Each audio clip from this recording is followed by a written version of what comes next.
for Kiharu. There is no way we are going to allow the government that is there today to annihilate the free basic education ambayo ilianzishwa na Rais Mwai Kibaki.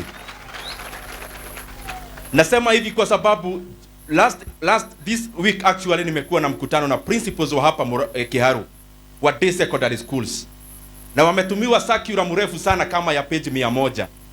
Ati hiyo circular inasema serikali inataka kujiondolea mambo ya capitation to a tune of 9,000 shillings, na from January wako na mpango ya kuongeza school fees za day secondary schools by over 100%. Nataka niseme nikiwa hapa Kiharu kama mbunge ambaye yako National Assembly, hakuna mtu ataongeza fee ya day schools kama tuko hapo kama viongozi. The tenet of a growing economy, kitu ya kwanza ni human capital. And the basics of human capital ni mwanafunzi wowote mwenye ametoka familia yeyote, mwenye ako na uwezo na hana uwezo, wapate nafasi ya kwenda shule. Na kama kuna mtu ako na fikira ati they are testing waters to see kama wataongeza school fees ya day schools from January, we are telling them, kama ni pesa hakuna, muende mkate. Hata by elections zimeisha, zile mlikuwa mnatumia pesa, sasa hiyo pesa murete katika elimu. Zile fedha wameweka ya renovation katika maofisi kubwa, waache hizo renovations walete katika elimu, lakini hakuna mambo ya kuongeza school fees ya day secondary schools. Tagwithania andu aitu kana nyine murenda video ongererwo? No mwenda video ongererwo?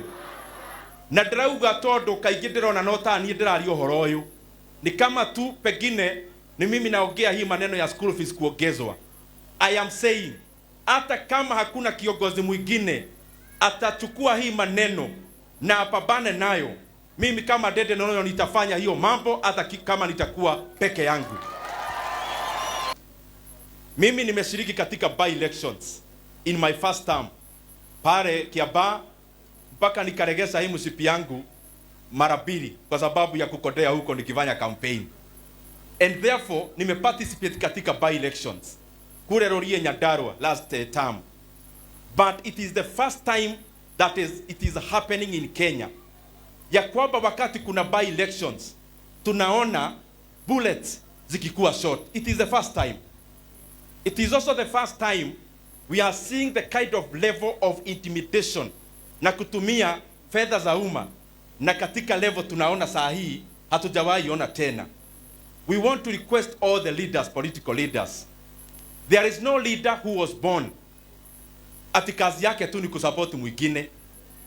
Every leader na every person ako na nafasi ya mawazo na ako na freedom of association. Tupeleke chini hii mambo ya temperature ya juu sana, especially serikali ikitumia nguvu ya askari kwa mambo ya uchaguzi.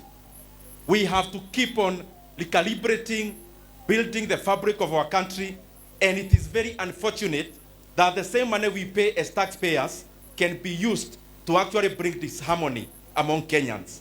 Na pia nataka nikemee, mimi nimepigwa na teargas pale Keno hapo awali katika kanisa, na sio vizuri.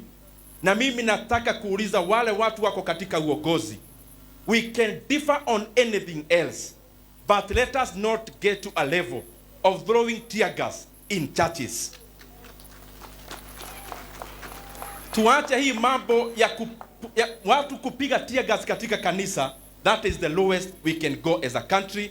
Tuachane hiyo mambo ya kutumia nguvu sana na nguvu ya kujipiga kifua, kwa sababu raia wa Kenya ndio wadosi wa Kenya. Na ya mwisho ukakarajago negerekanya mugakwa ga waka studio. Na pole sana daria na ihenya tondu gukire na aria aingi